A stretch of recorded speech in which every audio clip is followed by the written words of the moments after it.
Hello teachers. So I have about 15 minutes to get through kind of an overview of our focus, our district focus for content time this year. So I'm going to hurry along, so I got about 20 slides. The title of this presentation is The What of Teaching, comparing the what that we teach with the how we get there. So this is really like our curriculum work for the year. I kind of mentioned it in the district address, those two buckets of what we teach and how we teach. So today's overview is the what of teaching, which is also what's happening during our content time PD for the school year.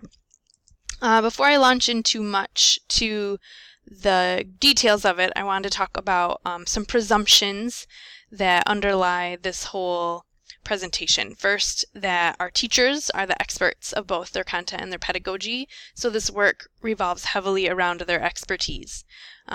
Second, that collaboration is very powerful, so we're trying to develop ways to get collaborative thinking documented and to coordinate that work. Third, teachers have done a lot of their own thinking regarding lesson and unit planning, so I don't want to presume that this is a new process for anyone. Next, that we as a district value standards-based instruction, and that having a good understanding of our targets is a stronger foundation than a curriculum-based instruction, is just purchasing a curriculum and not digging into the what behind it. Being confident in what we teach and that content frees up our brain space and our conversational space to talk about the how. And we know the how is probably the hardest part, the adaptive, flexible, nuanced ways we get kids to do tough stuff. That's hard. In order to have time to do that kind of thinking, we need to be pretty confident in what we're teaching. And then finally, all work that we do this year and for all of time is considered draft form. Our thinking is always developing, and I don't want anyone to feel like what they put on paper is, saved as a PDF and put in a binder. It's not meant to be that way. It's something we are looking at all the time. Now, this difference between the what and the how, some of you have seen the instructional model and the what, and that's what we're working on during content time this year, is represented on this half of the model, with the how we get there represented kind of in this chunk, always using assessment as a way to gauge where we are with those things. So if you've seen that, that's how it's represented in there. Why are we doing this curriculum work? So a district focus is to ensure clarity on the targets for both students, parents, teachers, all of our audiences, and also to calibrate around what does it look like for a student to be proficient on a target or proficient in a course. We've done a lot of that thinking, and something we're trying to do from the curriculum office is harness that thinking and put it in an artifact that can represent the work of teams over time. This artifact, which I'd referred to earlier as always in draft form, will be updated and accessed by teachers, students, parents, particularly important maybe to new teachers who are just getting a feel for where we are with our curriculum.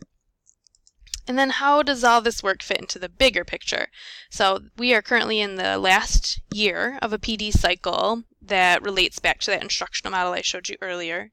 The idea is we're going to have improvement cycles, and in order to really work through some analysis of how our kids are doing and what we want to work on, the content of what we're teaching is kind of a foundational piece of that. So we're hoping that the conversations around the what will lead seamlessly into the how, and at some point they will be very intertwined going forward. So cycles of conversation, that's really our goal. For this year, for that content time, for the whole what of teaching, we are, from the curriculum office, giving a template to document that thinking. So there will be a product, and we're calling them course packs for lack of a better name, and those course packs have some components that are consistent across all grades, all subjects, but they are adaptable. So don't feel like you're being fenced in or limited to the exact template we give you. It's just meant to be a vehicle to get the conversation going, and so that people feel like they know where we're headed.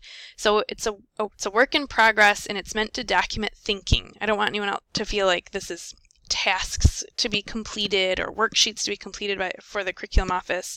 It's meant to be a vehicle for conversation. So during your content time this year, the idea is that this product, this course pack, would be how the work and thinking is documented. Now, we've started the course pack, meaning we have put a template into SharePoint for everybody. So I'll show you in a minute how to get to the course pack, but I want to show you the parts of it. So every grade, every subject has a course pack at this point, and if you don't, let me know. And I'll show you how to get to it. But the course pack itself, this is a Word document here that's been shrunk down so you can see all the pieces. All the yellow parts are consistent for every grade and every subject, and they're up here. So the first thing is a link to the curriculum. So if you have a curriculum like CMP or Reading Street, you could put a link here, and that would allow parents to access like resources they might want. Then there's a component here for a vision statement. Different departments have developed vision statements. Our instructional coaches have their hands on those and have been trying to populate this piece, but you are welcome to talk that through as a department or grade level as well. There's also then a calendar or a timeline, and we'll get into that a little more in depth in a second. There's a storyline, both for the overall grade or course as well as for each unit, and then the scales are in here. Lastly, there's an appendix, and that's for any standards that don't have scales and why they might not be included. And we can talk more about that later too. To access the course pack, it does require you to get into SharePoint. And this slide has a lot of steps. So if you want to hit pause and open up your cloud-based email, you can kind of walk through these steps to get to the course pack.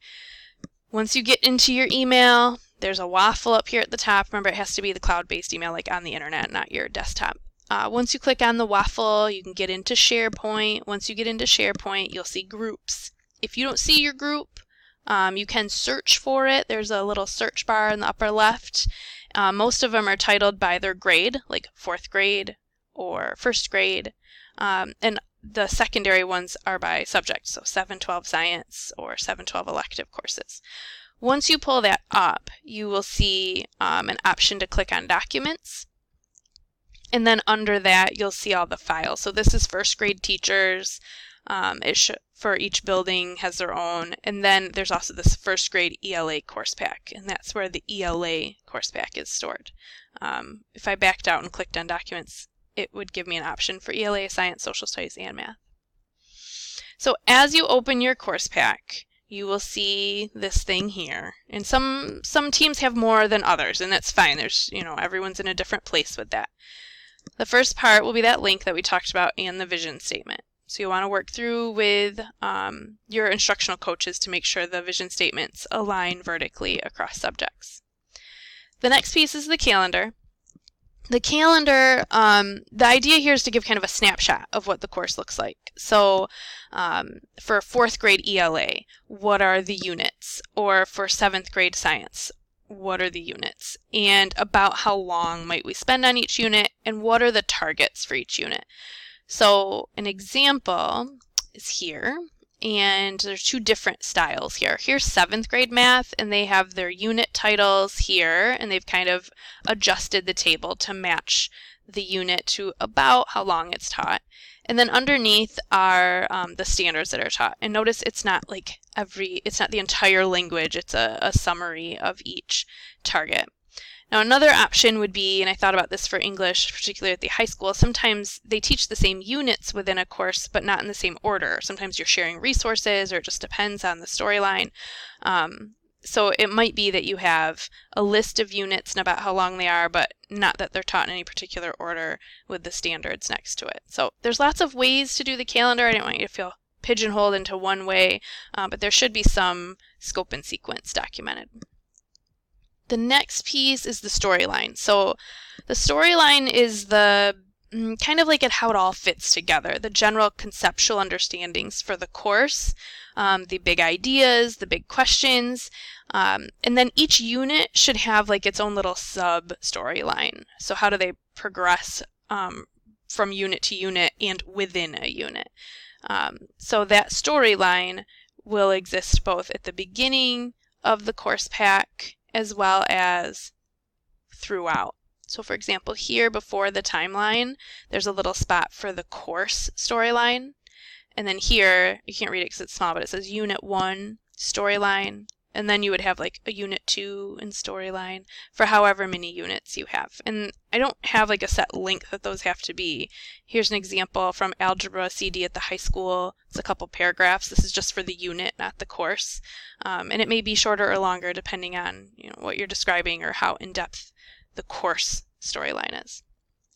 Then you get to the scales. Each unit should have a set of targets. And those are listed here. Here's the targets. Each target should have a scale. Now, the intent of the scale is to give clarity on what it looks like for students to be proficient for that unit on each target. So what does it look like to achieve proficiency? And it has included what are some of the foundational stepping stones of thinking and skills students will need to reach proficiency. Now, what the scale looks like to me as a teacher might look different than it does to students. I might have mine that's like the language of the standard with some sample problems that I'm going to use. But with students, I may use a series of questions that they are comfortable answering that grow more complex. I might have a series of concepts that we talk about as a class and I keep documented on a table in my room. But I may have like a set of things that students say they can do, like I can do this or I can do this, or a set of problems that are checkpoints for them. I've also seen a standards wall or an organizer. It looks almost like a "you are here" map that you might see like in a mall or a park, and it shows students kind of how they're navigating through a particular standard. So there is flexibility in what the scale looks like, but there are also some things that should be consistent. For example, level 3 is always proficient and should have the same taxonomic level as the standard. So if the standard says evaluate, students should be evaluating for proficiency. So it's important that we pay attention to the verb, that taxonomic verb, for the cognitively complex level that students should be working at. Course facts should include all the standards unless they're listed in the appendix, and there should be some reason, some thinking behind that. And the intent is to share these skills with students. So an example, this is again 7th grade math. Here's the standard up here at the top. And then here's the language that they share with students. And I've seen in some of these classrooms, I think actually all of them, they'll have this language up in the room for students to see kind of how they progress through. And then they'll have different problems or questions for students to achieve to show their growth towards proficiency. So the level 4 is the advanced, but level 3 is the expectation, and that's where the standard taxonomic level should be. And then 1 and 2 are very flexible. Like, how are we getting kids to this place? What have we had success with in helping students move from, some foundational thinking to more complex thinking? So the scale itself should exist for all the targets in each unit as a way to communicate the path to proficiency. Next is the appendix. This is where we're listing all of the standards that have not been included above and why. Sometimes we have priority standards because there's just so many standards you can't teach them all. Sometimes standards are nested together within a scale if they build on each other. So you don't necessarily have to include a scale for all standards so long as you have some thinking about why you're not. And then that second common question, level 3, need to be the same language as the standard. It really needs to be the same taxonomy. It can be slightly varied language. I hear people say student-friendly language. As long as that quote-unquote student-friendly language isn't a decrease in cognitive complexity, that's fine, but it should still be the same just as the standard. Now, how teams are doing this. Some teams are working on their calendar and targets first. Some are working on one unit at a time, and they're building their scale, they're building their timeline, they're building their instructional routines and how they're going to formatively assess and embed the scale all within that unit. It's up to the team for how you do that. You just want to make sure that like big picture, this is where we're going with it. So looking ahead, our plan is to revisit this document year after year to make sure it still represents what we're doing. It's a vehicle for us to discuss, what are we expecting students to do and how are we asking them to get there. So it's to document our thinking. So sorry that was really rushed. There is a bibliography here if you want to look into more things. I only have 20 more seconds, so I can't dig in too much. If you need help with SharePoint, please let an instructional coach or your building tech leader know, and we will get you in there. Also, please let me know if you have any questions. Thank you, and thanks for listening.